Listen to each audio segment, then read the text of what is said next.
Shalom everyone, just over here pouring a short l'chaim over here. Nothing like saying over some words of Torah, Daf Yomi, with a l'chaim, a whiskey at the moment. Been a lot of work, Baruch Hashem, today. Nice Scottish whiskey over here. I think it's Scottish. Chivas Regal, or whatever you call it. So l'chaim, I'm going to say bracha, and we're going to start over the Daf Yomi tidbit for page 96 of here. Baruch atah Adonai, Eloheinu melech haolam, shehakol niyeh b'dvaro. Sweet as a nut, as they say. Yeah, very interesting. We are actually on page 96 at the moment. Remember, we've done 95 pages. So always, each tractate of Gemara always starts from Daf Bet, the second page. It never starts from Aleph. Always starts from Daf Bet over here. And now we're actually all the way in Ayin Vav at the moment, which is page 96. And it's very interesting. We're going to actually see over something, a blueprint from the Mishnah, something that takes place. Once again, excellent notes. I recommend to everyone. Rabbi Adin Steinzal, Zechet Tzaddik Lebracha, he gives a phenomenal commentary on the Gemara, so I really recommend it to everybody. I use his teachings a lot while I am implementing these videos a lot of the time. So we learned that according to the Mishnah at the beginning of the Perek, this was on Daf Tzaddik Gimel, Amud Bet, naturally, the general rule is that a robber, say someone that steals in public over here, will have to pay back the victim according to the value of the object at the time it was stolen. This is something we've learned throughout in the recent month. Now the Gemara is going to present a case where the ruling appears to be otherwise over here. So what's going on here, friends? Why is it otherwise? Let's see what's going to happen. Once someone stole a set of oxen, let's just say, from his friend, these oxen, he used them for a season work, using them to plow his fields, say for example, these oxen, to plant his crops, it could be, that he's doing. At the end of the season, he returned the oxen to their true owner. So he's benefited from it. He's benefited from it at a window of time where it's highly economical.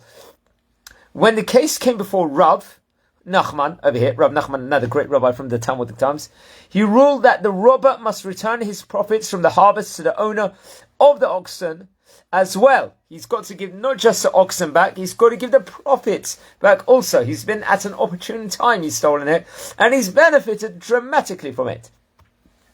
In response to Rabba's objections that it was the fields that increased the value, let's just say over here, rather than animals, Rav Nachman conceded that he would have to share half of his profits, not the whole profit he would hold of. He would hold of half of his profits over here.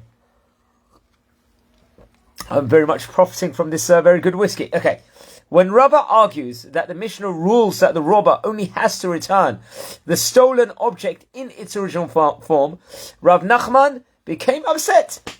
Agitated. He disagreed with this. I mean, he told Rabba that he should not question his rulings, since Rav Huna had already compared him to the Shevar Malka. Who is this? Regarding these kinds of rulings, we're going to learn about what Shevar Malka actually is in a second. Furthermore, he explained, the robber in this case was a well-known criminal over here, and he felt that he deserved to receive punishment for his actions. He was a well-known criminal, so unequivocal action should have been taken place. So what is this Shevar Malka over here, which this tidbit is relating over, especially Rabbi Adin Steinzal over here? What is it? Shevar Malka Shachpur. That is the word. Shahpur. It was the name of a number of Persian kings. Our Gemara is referring to the first king Shahpur, who continued his father's successive wars against the Roman Empire, and capturing the city of Netzivim and arriving at the border of Syria over here. By the way, a lot of Persian family names finish with the word pour with it, P-O-U-R. That's something even in modern day over here. In the course of a number of attacks, he not only defeated the Roman emperor at the time was Valerinus, but he captured him and held him until his death. He had him. With regard to the internal matters, he was an open-minded leader and allowed a good deal of freedom of religion over there. So he was someone that was very free when it came to religion over. It appears that he also showed an interest in Judaism and was also on good terms with the Amorah Shmuel, also the great rabbi. Also, the simplest understanding of our Gemara is that Rav Huna compared Rav Nachman's rulings to those of the let's just say the ruling monarch at that point in time. According to Rashi, another commentator who lived, I believe, around 800 years ago, the comparison to Shevor Malka is not to be taken literally over here. What he's equated to over here, it's not to be taken literally. And it is actually a reference to the Amorah Shmuel, actually, not the Shevor Malka, to Shmuel himself, whose rulings were accepted in monetary matters. So whenever Shmuel was dealing and grappling with monetary issues, whatever he would say seemingly was held in high esteem over there. So a very interesting tidbit. We're in Tzadik Vav at the moment. We've done 95 classes already, so I will definitely do a L'chaim for that. And we're making progress. I think it's good whiskey. It's a good whiskey, a gold signature. Over here they say a little bit of whiskey is good if one needs to relax from stress, cholesterol. Obviously one should not drink in too much abundance. But yeah, it's interesting. Watch out this space. A lot of videos coming up this week. All throughout the videos, also on the Daf Yomi, Parashat HaShavua treat. There's going to be different sites in Israel. We are talking about other great things also. We're going to do on Rosh Chodesh Adar.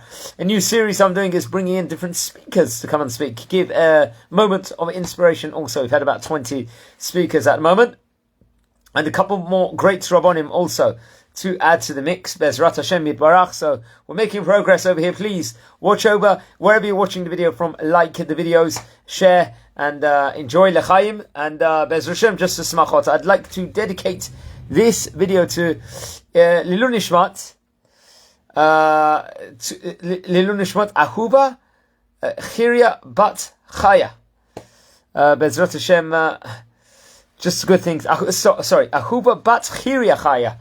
Also, this is my late sister-in-law that passed away about 20 months ago. May her neshama be in a good place. Ahuba bat chiria chaya, Bezrat Hashem. And just brachot to the whole of Am Yisrael. And have a great day. Take care.